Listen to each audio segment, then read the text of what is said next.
My name is Beverly Baker and I'm the Chair of OWN New South Wales and the President of the National Older Women's Network. Before I begin, I would like to acknowledge that wherever we are today, we are meeting on the land unceded of the Aboriginal people. I offer my respects to elders past and present and thank them for their custodialship.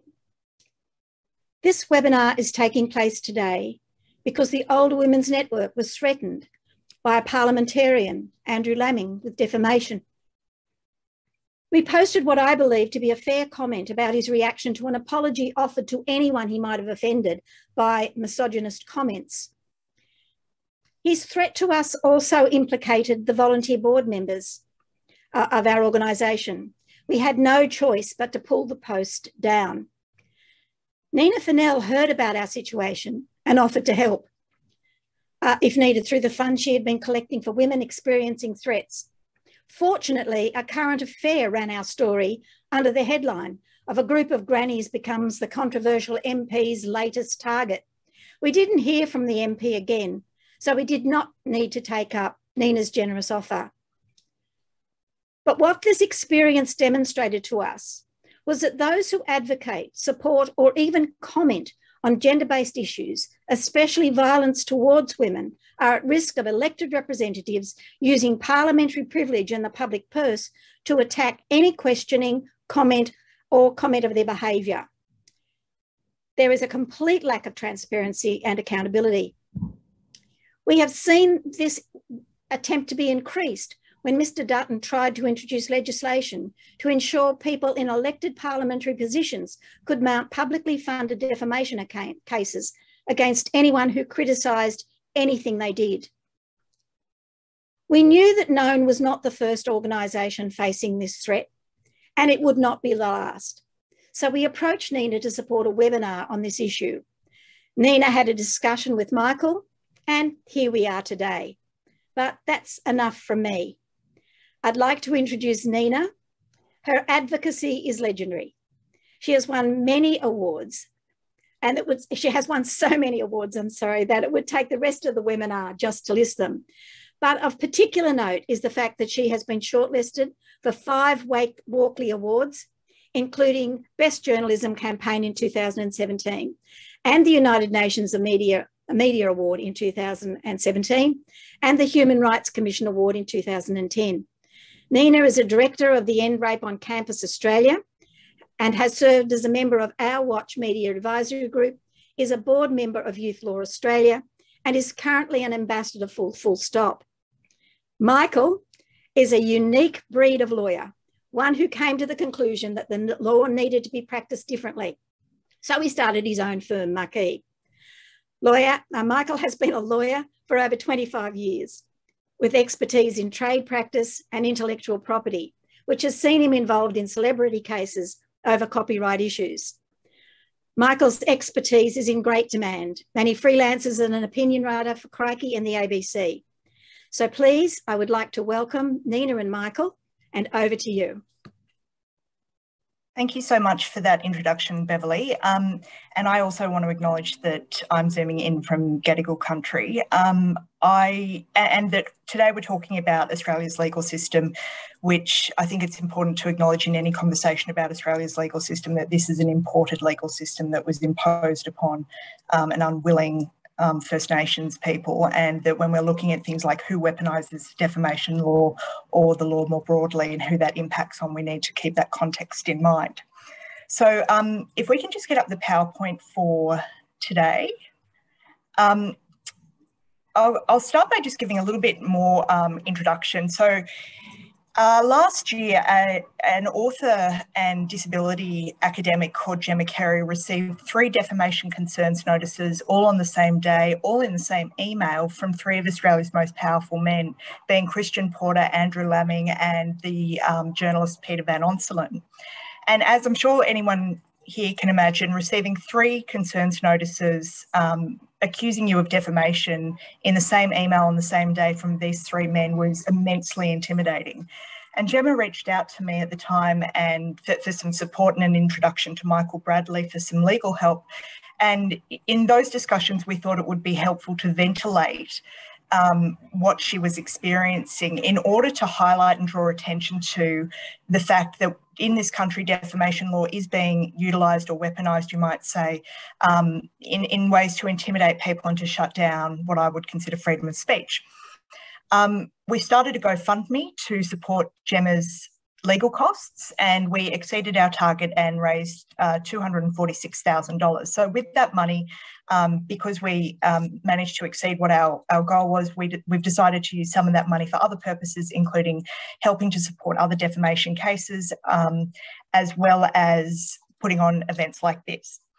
I also just want to give a little bit of an introduction, if we can go to the next slide, of how I know Michael and Michael's background. So Michael and I have campaigned together for several years. Most recently, you might have heard of the Let Her Speak campaign, which was aimed at amending sexual assault victim gag laws, and did so successfully in Tasmania, the Northern Territory and Victoria.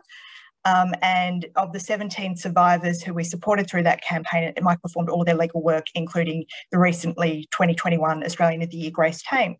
But Michael and I actually know each other from quite a bit further back. We began working together in 2017. And if you can go to the next slide now, Yumi.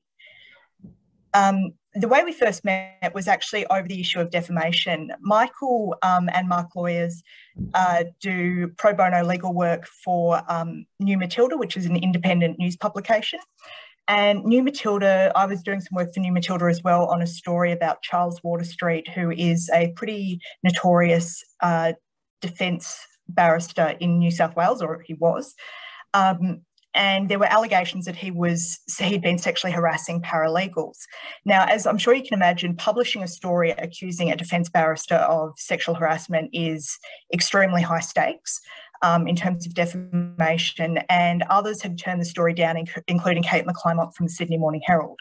But New Matilda decided that they would run the story, but it needed to be legal to within an inch of its life, and that's essentially where Michael Bradley comes into play in this story. I wanted to start with that because in the Me Too era, we are seeing an increasing number of women who want to be able to talk about their experiences of sexual, domestic and family violence, but who aren't aware of what their rights or their options are necessarily in the public domain. And also, I know that there's a lot of services here today who support survivors who are wanting to tell their stories, as well as they often, you know, I know a lot of services and groups like End Rape on Campus run our own Facebook pages and so on, and we're not necessarily always keyed into what our legal risks are when we post. Just to give a very brief idea of what was necessary when doing the Waterstreet case, every survivor who we spoke to needed to sign an affidavit. They needed to produce quite a lot of contemporaneous evidence. So, for example, Tina Huang, who was the lead survivor who came out, she talked about being shown sexually harassing material, including pornography of Waterstreet himself. She needed to sign affidavits. We eventually managed to get a copy of the pornography. She came in and viewed that, signing a second affidavit that that was in fact what she was shown. We also collected all of the evidence on her phone of what happened immediately before and after this interaction with Waterstreet. And before we went to publication, we were aware that we were running the risk of defamation, and our motto was not we weren't trying to avoid being sued for defamation. We were basically trying to make the case bulletproof, so if and when we did get sued, we would win. In order to do that, though, we were relying on truth as a defence, and we had to be confident that the young women who were very bravely speaking to us would also be able to withstand the pressure of cross-examination in court. And it was on that basis and at that threshold that we published. But I can tell you that, you know, as a journalist, we were sort of publishing about 10% of what we actually knew and 100% of what we could prove in court. There was a lot that we didn't publish because we didn't think that the people who had shared their stories with us would actually be able to go through that process of doing an affidavit and standing up in court. So these stories can be done, but they're very high risk, and you don't want to go into them carelessly. There's a lot of work in standing it up. So I might now, if we could go to the next slide. So after that, Michael and I then also worked on other projects together. He legaled a report called the Red Zone Report, which was about sexual harassment and assault in residential colleges. And one thing I didn't know at the time was that I knew that organisations generally can't sue. A couple of exceptions are if the organisation has less than 10 employees or if the organisation is a charity. And what I didn't know was that the residential colleges at the University of Sydney are registered charities. And so when you're accusing them of things like covering up sexual violence, for example, that can potentially attract defamation. Michael helped us navigate through those murky waters. So some of the most common questions that we get from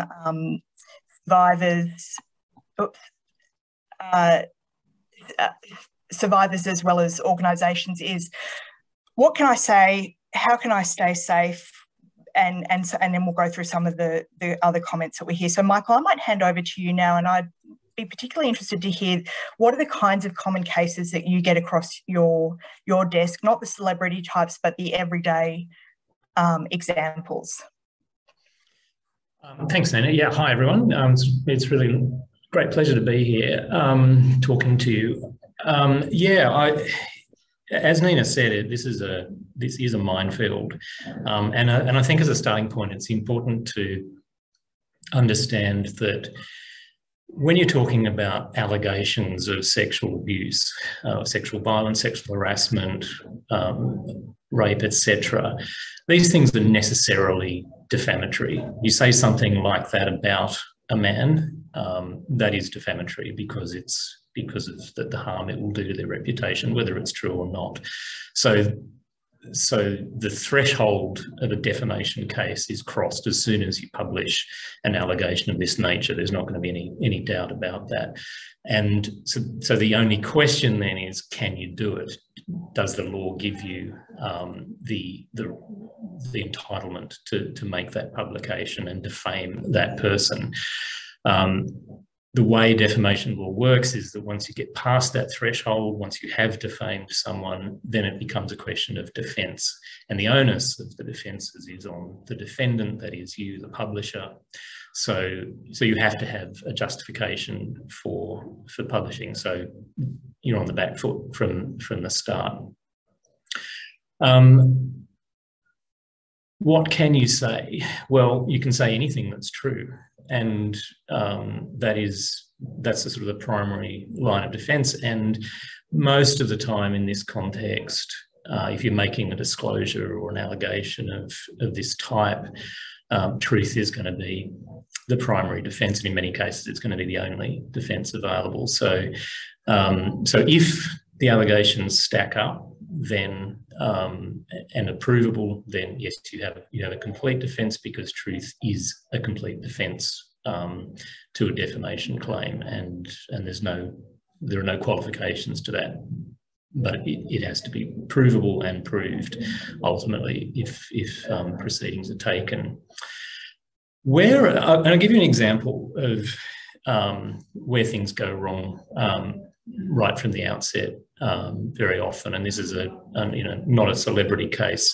So I was approached last year by a group of people who had run a Facebook fundraising campaign for a friend of theirs. So their friend was a woman who was in a terrible situation of domestic violence, and which included sexual abuse by her spouse, her husband. There were kids involved. It was an awful situation. She had managed to extricate herself from that situation. She and the kids had removed themselves and they were safe, but they were destitute, as is often the case in that scenario. And a group of her friends decided to help. And this was within the Indian Australian community in Sydney.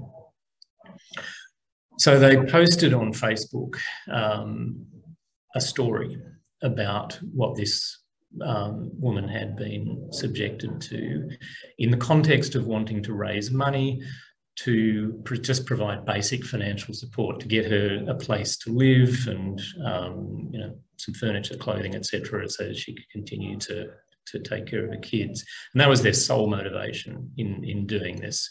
And so they told her story to support that campaign and got sued for defamation by the husband. And when they came to me, and there were about 10 of them, the first thing they said was, "We don't understand. our intentions here are pure, our motivations are pure. We're just trying to help. We're not trying to defame this guy. We don't, you know, it's really not about him. We're trying to help her. So I had to explain to them that that was irrelevant because intention, motivation has no role to play in defamation. It doesn't matter why you did it. It doesn't matter what you were thinking or what you were intending. It also doesn't matter what you were intending to communicate. What matters is what you did communicate. And it's not just the words or the pictures or whatever it is you published or broadcast or said. It's the meaning that was conveyed to the audience by those words. So defamation lives in the world of what we call imputations. You might have heard that, which means the meanings that are conveyed by the published material. And so often the meanings exist within, in between the lines, or they come from a combination of the words themselves, the tone, the context, the images that go with it, and surrounding context. So in that case, what they had said about this guy was clearly defamatory. They had directly alleged that he had engaged in physical and sexual abuse, and their only possible defence was truth. But they hadn't checked with her, and they didn't know whether she would want to give evidence. But now that they were being sued, the only way they could successfully defend that case would be for her to get in the witness box and prove the substance of the allegations they were making against him. Otherwise, they would lose. Now, you might hear faint parallels to the famous Geoffrey Rush case in that, because that's kind of what happened there. The Daily Telegraph published allegations of sexual harassment and slightly worse conduct against Geoffrey Rush without the victim. They didn't check with her. They hadn't even had a statement from her when they published. And when he sued, they didn't have her to prove the truth of what they had alleged against him. Ultimately, she decided to give evidence in the case unwillingly. But in that case, the Daily Telegraph's motivations were quite different from what that Facebook group had been. Obviously, their motivations were commercial. But again, it didn't matter. What mattered was what they had published about him and what the meanings they had conveyed to the audience. I guess the other big misconception that sort of gets in the way here, or causes a lot of confusion, is the sort of "but everyone else is doing it" defence. So, and this happens a lot. It's not always in the context of a pile-on. It can just be, well, an allegation has been published. Maybe very often these days where things start is someone makes a personal disclosure on social media. They tell their story and sometimes name their perpetrator. And then that starts to get picked up. It goes viral, and media start reporting it, and people are sharing it, and it goes wide. And then often in that context, we'll get the question, well, the target's now having a crack at me saying I've defamed him, but I was like the 800th person to post about this, and all I did was copy what was already out there and comment on it, or share it or spread it. So how can I be liable? And the answer is, yeah, you totally can be, because every separate publication of a defamatory imputation is a fresh defamation in itself, and the plaintiff can pick and choose. And they can theoretically go after every single person who shared, spread, added to the defamation. Andrew Laming has demonstrated that. He's been wallpapering the landscape with defamation threats over the last year or so. Peter Dutton, likewise, has had a crack at that and has used that tactic to try to silence criticism of him, and it isn't a defence to say, well, everyone else was doing it, it was already out there. It may have some relevance to the question of how much damage was caused by your specific publication, but that's a subsidiary question. So the mere fact that something is already out there is not a good enough reason to jump on the bandwagon. Your risk is something you have to consider independently.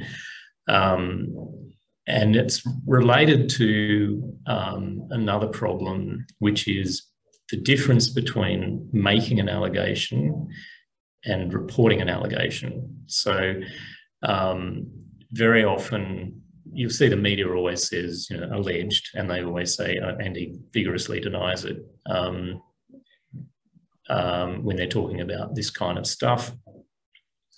And the reason they're saying alleged is because they're trying to avoid being accused of publishing the allegation themselves. They're saying, well, all we're saying is this allegation has been made, and that is true. The allegation has been made, so we can substantiate that. We can't substantiate the substance of the allegation itself, and we're not saying it's true. There is, I could take you to 1,000 cases where that specific issue has been grappled with by the courts, and with varying results. And the difficulty is that reporting or publishing, saying an allegation has been made, often conveys the allegation itself.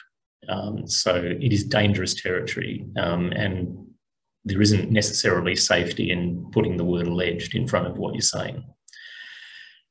It's better to put it than not put it, but it doesn't give you a shield is probably...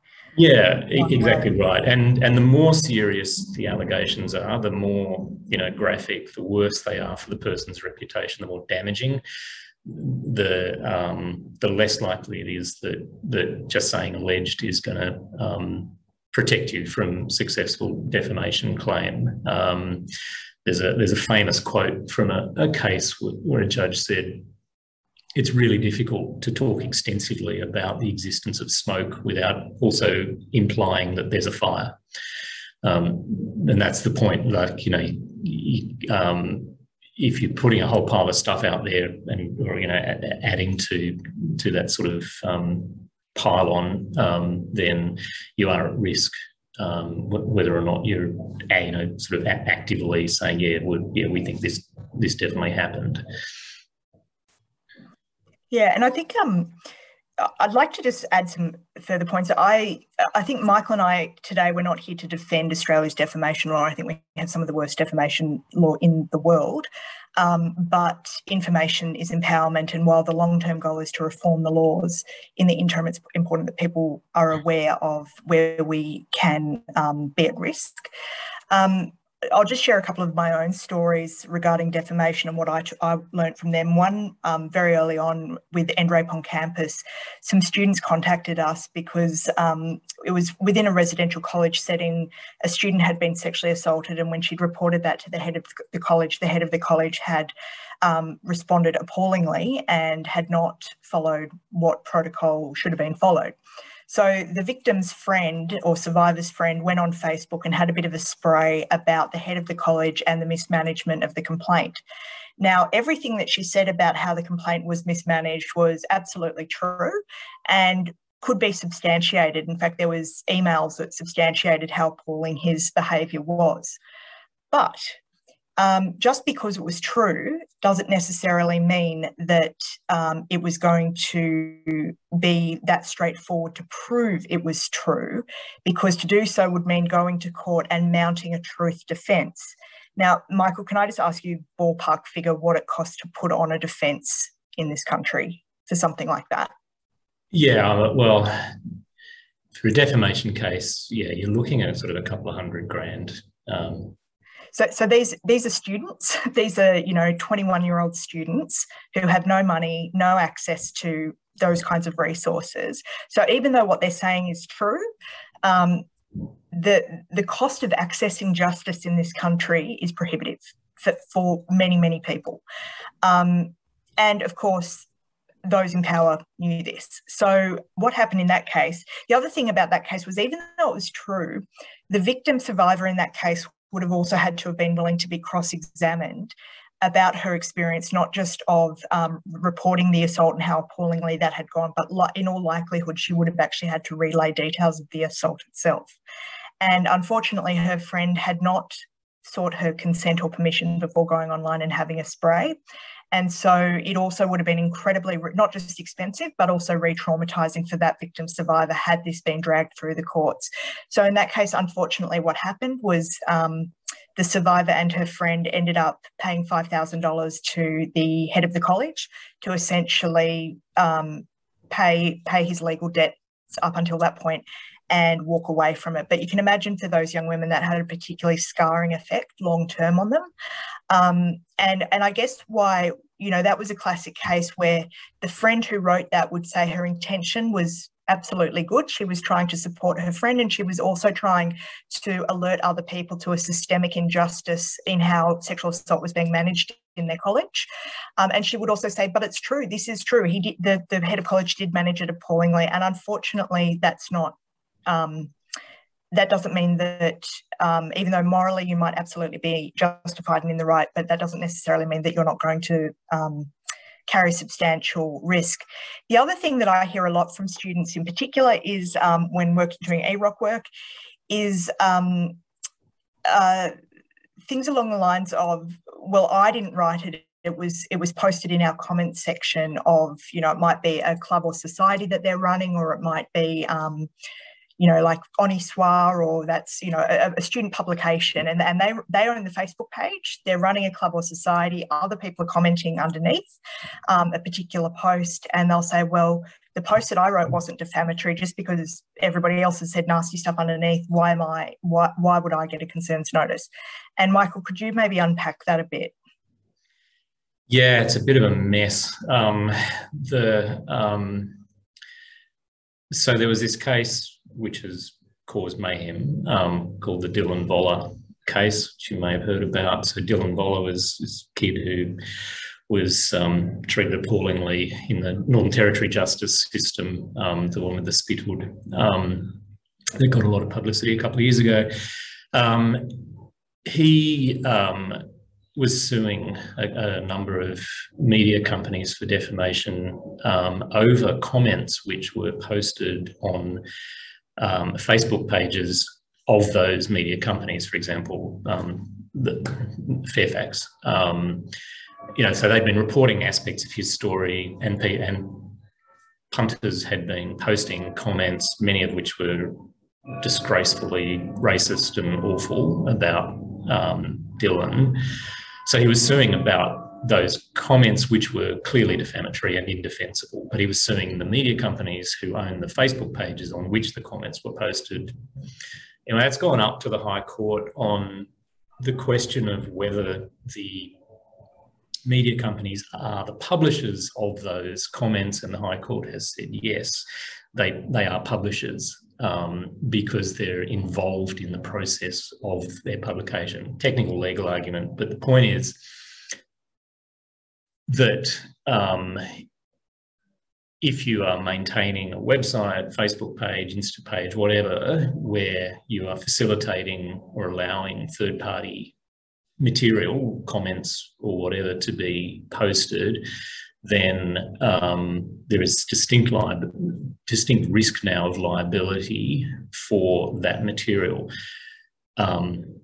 There's a whole nother question there around whether ultimately liability will accrue for reasons that are not really worth going into at the moment. But the practical consequence is that anyone who is hosting third-party content now needs to be adopting a risk management approach and not just assuming that they're not liable for third-party material, because they may well be, and leaving it up carries risk. And it is definitely the case that if you leave it up after you've been put on notice about it, so if someone said to you, hey, there's this stuff on your website or on your Facebook page which is defamatory, please take it down, then you really need to address it, because you will definitely be liable for it if you leave it up after being put on direct notice of it. So that has created mayhem, particularly for media who are reliant on Facebook in particular as for their revenue model, and particularly where clickbait is essentially their business model. They're scrambling to deal with that, but it's not just media. It's any organisation or even individual who operates a site or a page where there's third-party commentary or material has to be alive to this potential risk now. That's that's something which you'll also increasingly see, that articles these days will just have comment sections disabled because news media just cannot afford to take the risk. And so what I would say to organisations out there, if you don't have a lawyer on staff who can read over stuff and tell you whether it's defamatory or not, if it's risky territory where it's like where that there's allegations of someone being a liar or fraudulent or anything like that, it's often better just to disable the comment section, which again has implications for free speech, and it's concerning that we're even having to have this conversation. A couple of other examples I thought I'd share from my own experience, where I've gotten in a little bit of trouble or narrowly avoided trouble around defamation law. Just to be aware of, there was one article I did some time ago about a university staff member who had sexually assaulted a student, and when I was writing the article I was so laser focused. He hadn't been convicted, he'd been charged but not convicted, and I was so laser focused on not naming him, making sure that we'd pixelated his rings or anything identifying like that so that he couldn't be identified in any way and he couldn't sue us for defamation, that in my laser focus of that, I'd actually missed the fact that while I hadn't named him or identified him in any way, I had named the person at the university who had received the complaint from the student, and the context of the article implied pretty heavily that the university had mismanaged that complaint too. So it was actually that person who sued us for defamation, not the perpetrator, which was for me a bit of a wake-up call, because that person wasn't even on my radar as someone who would sue for defamation. But of course, they were defamed. There were imputations that were pretty pernicious, and yeah, we did get done for that one. Another case I thought I would mention, just something to be aware of, is I was reporting on another sexual assault down in Tasmania, and in this particular case, I was referring to a survivor whose maternal grandfather had abused her as a child. But throughout the story, I'd never clarified that it was the maternal grandfather. I just said grandfather. Now, most people have two grandfathers, and if you don't specify which grandfather you're talking about, you're actually defaming the other grandfather. We see this, and so we caught it just before we went to publication. But this is where it's something to be really alive to. If you say something like a member of a particular board, referring to whatever issue, a member of a particular board is a sexual harasser or is corrupt, and you don't name which person on that board you're referring to, that can actually be even more legally risky, because every other member who isn't corrupt on that board or who isn't a sexual offender could potentially have a defamation case against you if it could be perceived that you could be talking about them because you haven't clarified otherwise. So this is another thing to be aware about. It's not just the person who you're talking about who could potentially sue you for defamation. It's actually other people who could reasonably be implied, like the grandfather case where I was talking about one grandfather, but there's another grandfather in the picture who could reasonably argue that the average reader might assume that that's actually him that was being referred to. So that's another thing, just to be kind of alive to.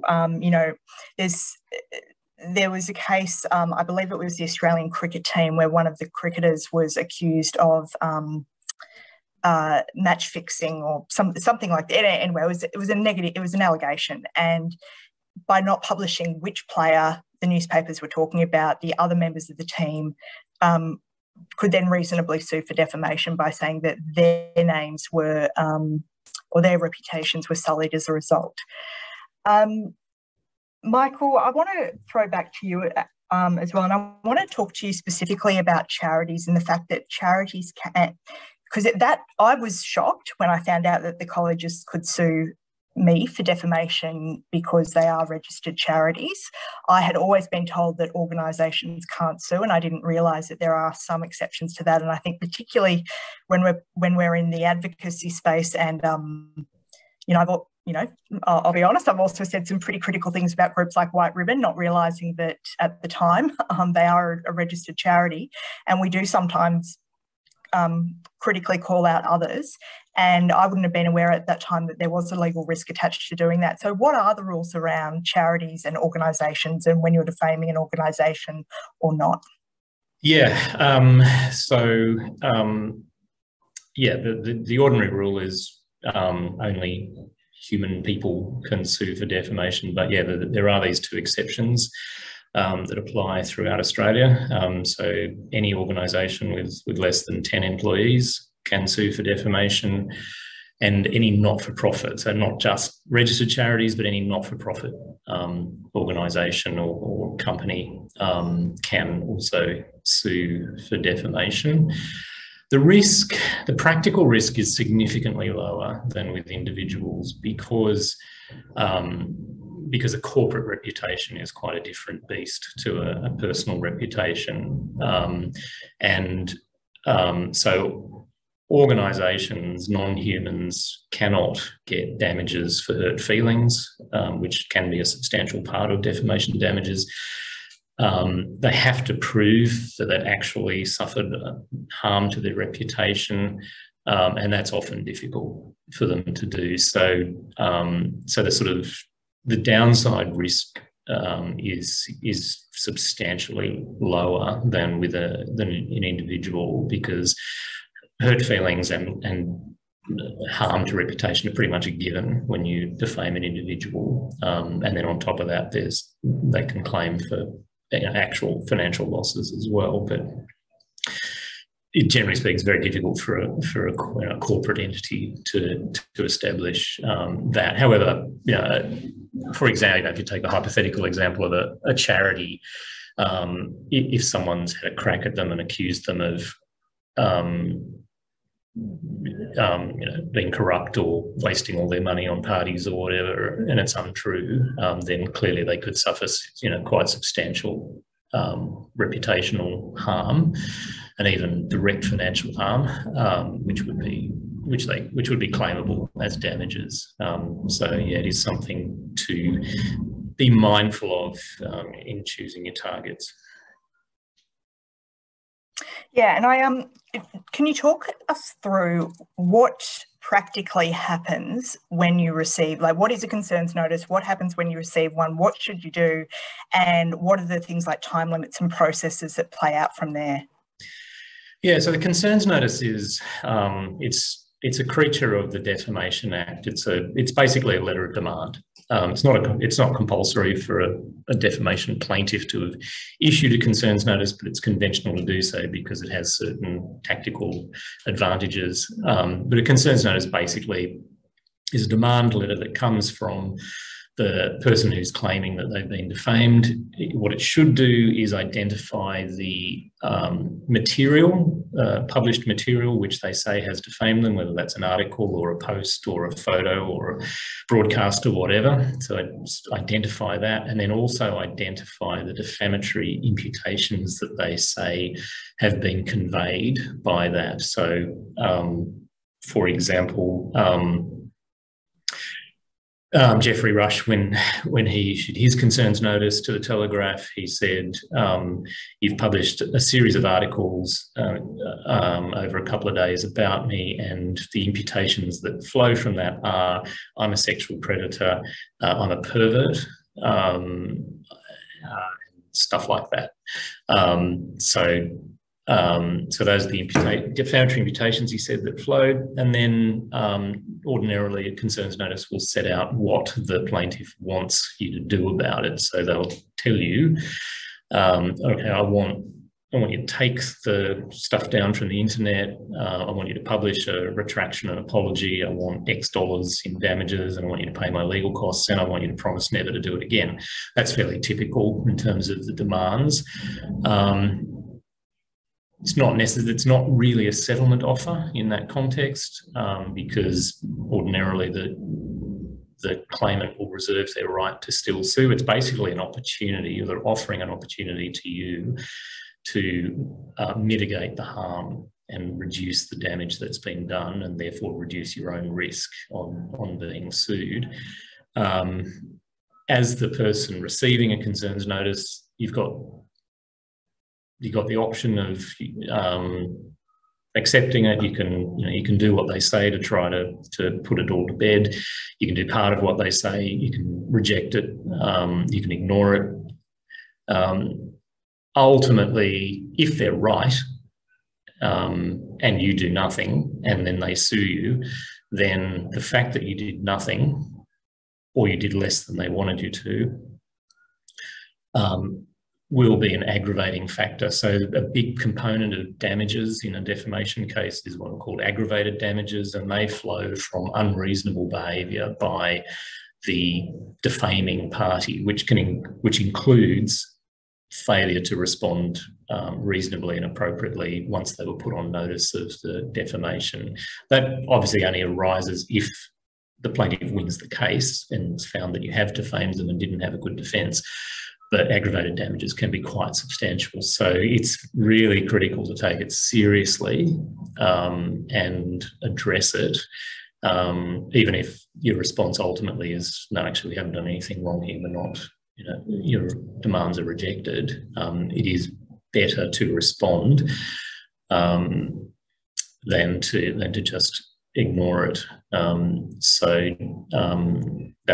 And because it's such a complex area of law that does lawyers' heads in, let alone anyone else's, it is not touting for work here, but it is sensible to get legal advice, and to get legal advice from lawyers who actually know about defamation, because it is very specialised. Yumi, can we go to the next slide? And there's a great question, which is, okay, so we're talking about the don'ts. What are some of the do's? What can we do to limit or minimise our risk and to mitigate the risk? And I guess alongside that is, what are the defences that are available to us should we say something that is critical or defamatory of another person? Yeah, so the best risk mitigation is to only publish, and bearing in mind this is not just the words but the meanings, only publish what you can prove, only publish what's true. If you kind of avoid hyperbole and exaggeration and assumption, then you're on much safer ground. But it is all very contextual, and it's sort of necessary to consider the defences, because defamation is all about the defences. I'll just touch briefly on the issue of identification, which Neen mentioned before. So you've only got a defamation case if you've been identified as the target, or you are identifiable. So it's not necessarily for the plaintiff to have been named, but if they've been identified or are identifiable as the target of the defamatory publication, then they have a case.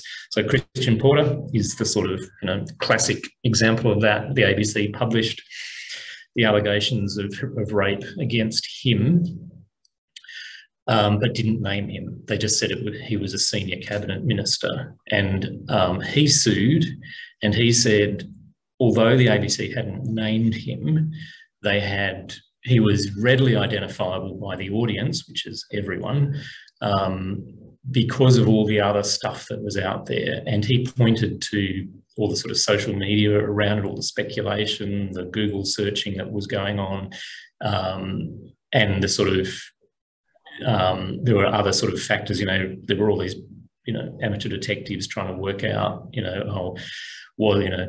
it was at Sydney Uni in 1988. Who could it have been? Who was a uni student then?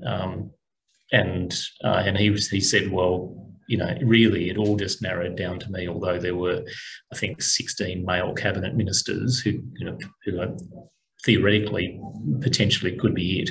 Really, it could only be him.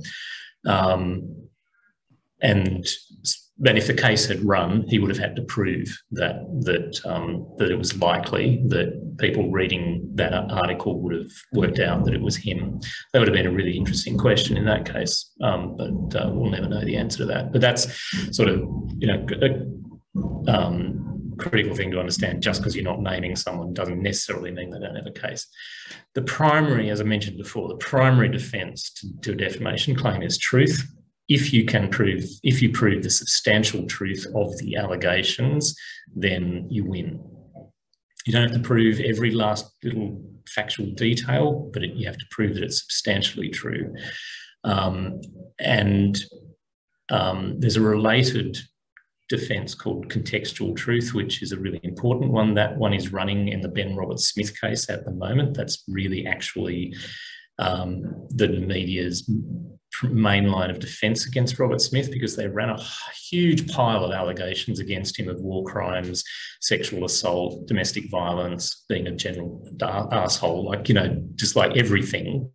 The bucket was thrown at him. He's suing over all of it and saying they defamed him. A big part of their defence is contextual truth, which is basically what they're saying is, if we can prove that he's a murderer, he committed war crimes of murder, then nothing else really matters. Like, it wouldn't matter whether we could prove that he bashed his girlfriend or not, because his reputation is destroyed by that key allegation against him, and that takes out the game. So you don't have to prove everything, but you certainly, anything seriously harmful to a person's reputation, you need to be able to prove the truth. And in the context of allegations of sexual violence, you need the victim, the survivor. Without them, it's going to be impossible to prove the truth of the allegation. If they're not on board, if they're not going to stack up as a witness, then you can't publish the allegation identifying the perpetrator. It's as simple as that. So, Michael, I'm just conscious of time because we've only got 12 minutes left and there are a few other defences and a few questions to get through. Could you just talk to us briefly about what is qualified privilege and how might that apply? Yep. So qualified privilege is a very complex defence. It applies in quite limited contexts, but there are contexts for sort of people like you where it could work. Qualified privilege doesn't require proof of truth. It just requires establishing that the communication of that particular allegation against that particular person to the audience to whom it was communicated was an exercise where there was a corresponding duty and interest. So classic example, report to the police. There's a qualified privilege attaching to that because you've got a duty to report, the police have a duty to receive that information, so there's a correspondence there. Likewise, making reporting at a school allegations about a teacher, or within a church community, reporting to the elders or something like that. It's a viable defence potentially in a context where, if you're an activist organisation or a welfare organisation and you're collecting and receiving allegations, and obviously there's been a lot of this going on with the Me Too movement, people receiving tons and tons of disclosures and they're all defamatory, but there is an strongly arguable qualified privilege applying in a context like that.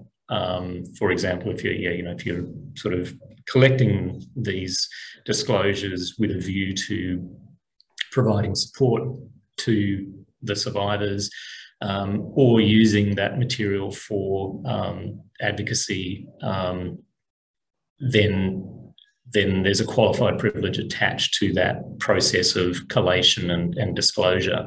It's quite limited and doesn't mean you can then do whatever you want with it in terms of further publication or disclosure, but it does provide potentially significant protection. But there has to be that relationship of that sort of correspondence of colliding interests, and that's why the media always fails when they try to run qualified privilege, because there isn't that correspondence of duty and interest between them and the wider public audience. It should be. Yeah, so one way that I understand it simply is that if I'm telling something to, say, my lawyer or my counsellor, there is a relationship, or my doctor would be another good example. So I know we've got a lot of women here today who work in the domestic violence sector, for example. That would be qualified privilege to have a survivor disclose to you. But if you were then to publish that online, that would not be, you would not have qualified privilege, because your audience then becomes the entire public.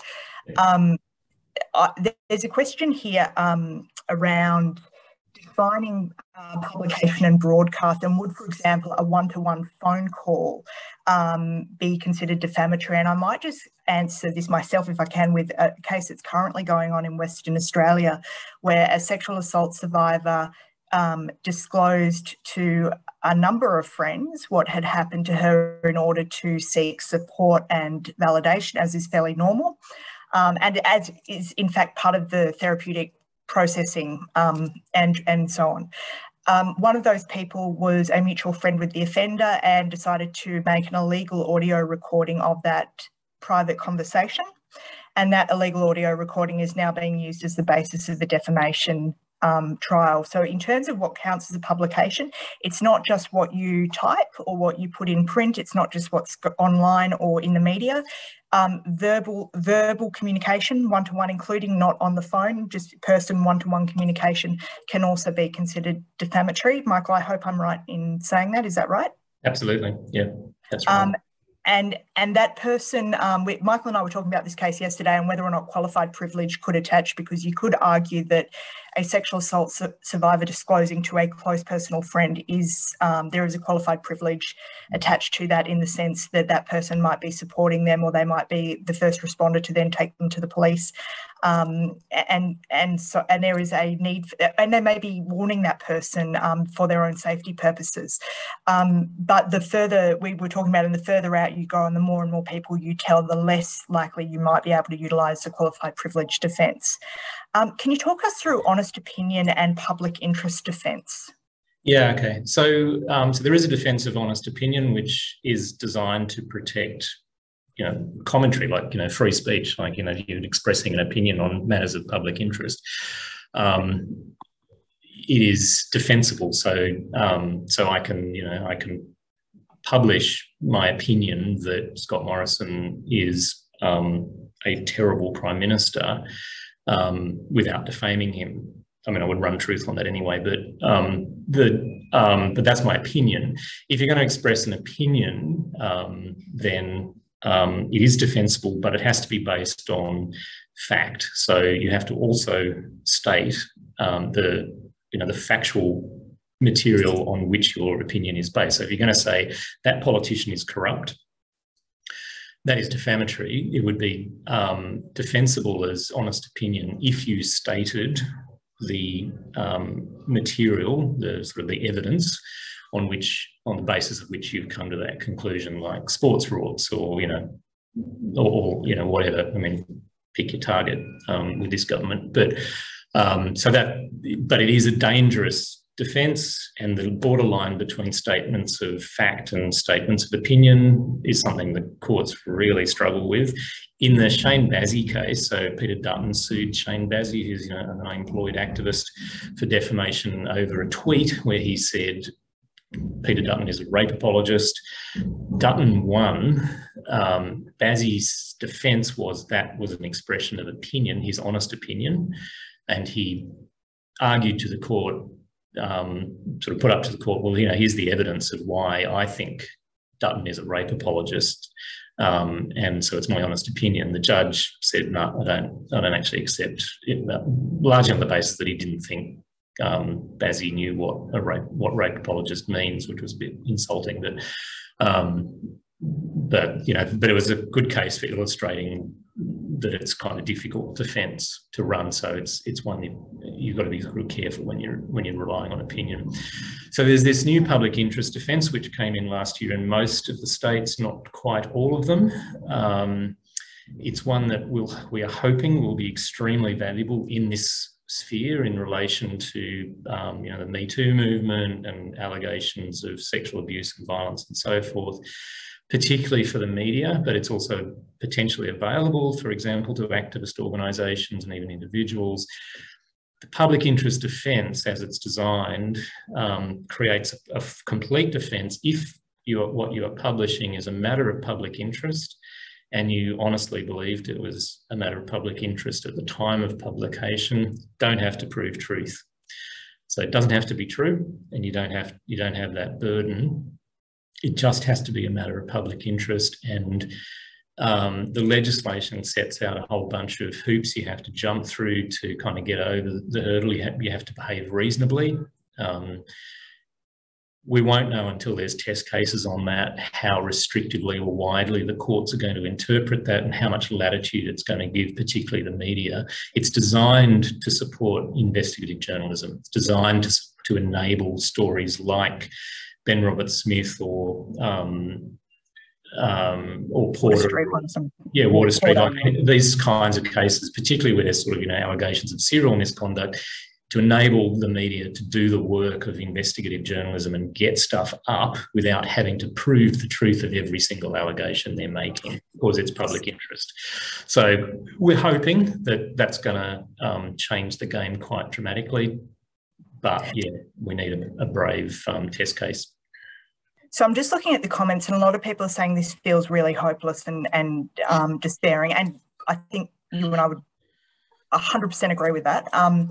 But just to give a bit of hope, what can we do on a practical level? I mean, I can share my tips to start, but even just on a very practical level, and this is not, I'm not a lawyer and this is not going to give you full protection, but things that I do are I express things as opinion rather than fact. So because that instead of saying a statement of fact, I would usually express it as this is what I think and feel about something. Always try and get your facts 100% spot on. Don't make assumptions and don't trust it just because something is in the media or somewhere else that it's automatically true. If you haven't seen the evidence and eyeballed the evidence yourself, I'd be very careful. If you know that the person who the allegation is about has disputed or negated it, include that is disputed and negated, because that will at least mean that you're being a little more even-handed in the way the courts would view it if it ever did go before a judge.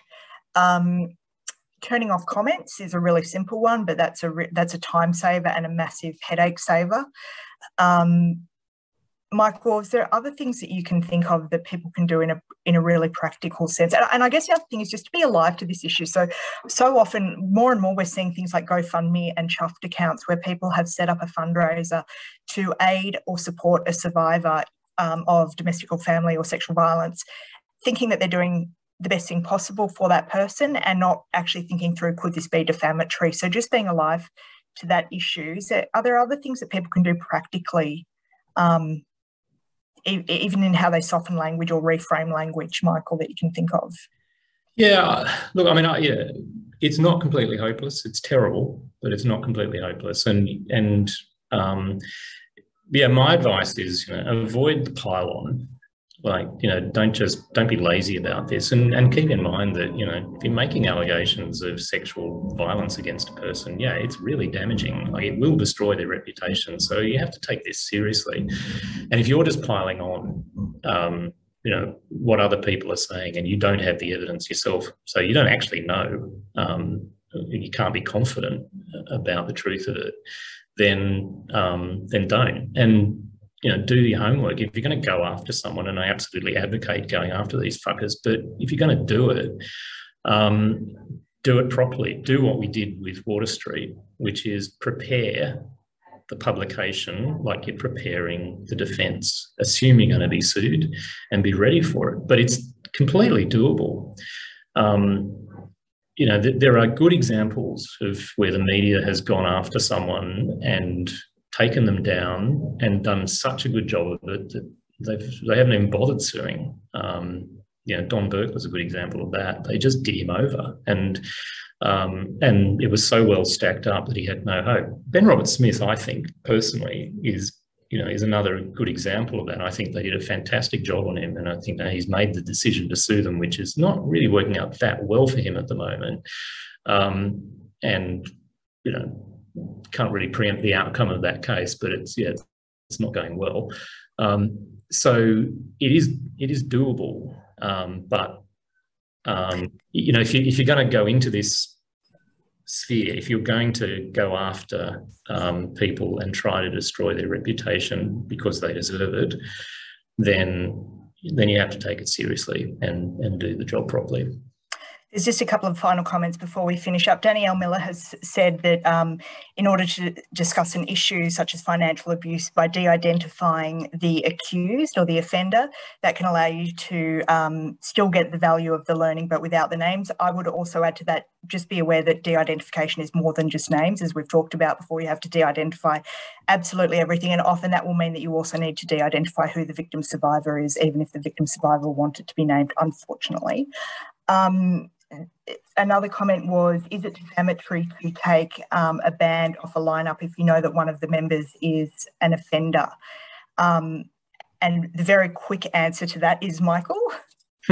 Yeah, I mean, it's not defamatory to refuse to deal with, commercially with someone. I mean, this is happening a lot in the music industry. People are, there's a lot of disclosures going on about stuff that band members have done, and a lot of stuff's being published. It's a member of that band, and that is causing mayhem in that industry for reasons Nina mentioned. And so it's quite risky territory. But nobody's got an obligation to deal commercially with anyone else. So that's it's not defamatory to cancel them. And just to give people some, like there was a case a while ago with when End Rape on Campus was contacted by a person from Newcastle University who had uninvited somebody to their birthday party because they had heard an allegation about this person, and that person, on that basis of being uninvited to a birthday party, was kicking up a stink and they needed legal assistance. It's becoming more and more, this stuff is becoming more and more commonplace, but I think just being alive to it and being aware of it is the first step. I know we've run out of time. Can we just jump to the last two slides, which have Michael's contact details? And I want to particularly thank the Older Women's Network for hosting and the slide before or after, that one has Michael's details. The Older Women's Network for hosting this and for coming up with the idea of doing this. We ran it as a free session because it's very experimental. We're just seeing what works and what people are interested in, and we'd like to do this sort of thing again and make it free to the sector. If you would like to donate to the GoFundMe, it's the Enough GoFundMe, and that any donations in the next 48 hours will fund more presentations. I'd also really like to thank Michael for his expertise and for coming along today and sharing with us. I know for a lot of people it might feel like a very heavy and depressing subject, and to be honest, it is. But that's also why we need to not just educate about what the law is, but to advocate for reform to the law itself. On the understanding that this is a law, that these laws are being weaponised. They're being weaponised against organisations like the Older Women's Network, as well as individuals like Gemma Carey, really appallingly, and particularly I think when politicians have the benefit of parliamentary privilege on their side, which obviously lay individuals and members of the public don't. We have a massive power disparity, which we know, I mean, the nature of sexual violence itself is power disparity and power and control, and now we're seeing that replicated at higher levels within the legal system. So there's a lot of work to be done, there's a lot of advocacy to be done, and I think as a sector we're stronger when we work together. So I want to thank everybody for coming along today. I hope you took at least one thing away from it. And thank you again to the Older Women's Network for thinking up the idea and for doing all the difficult homework and admin of putting it all together. And before we go, I would really like to extend my thanks to you, Nina, and to you, Michael. Like everything in this space, the more I know, the more I wish I didn't know. This is just another case in point.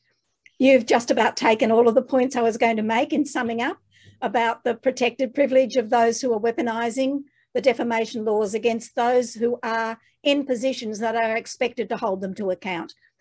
Look, thank you so much for giving us your time so generously today. And we would be delighted to continue to work with you in this space as we work together to make sure that defamation laws are there to protect people, not there to attack them. So thank you very, very much for your time. Our pleasure. Yeah, absolutely.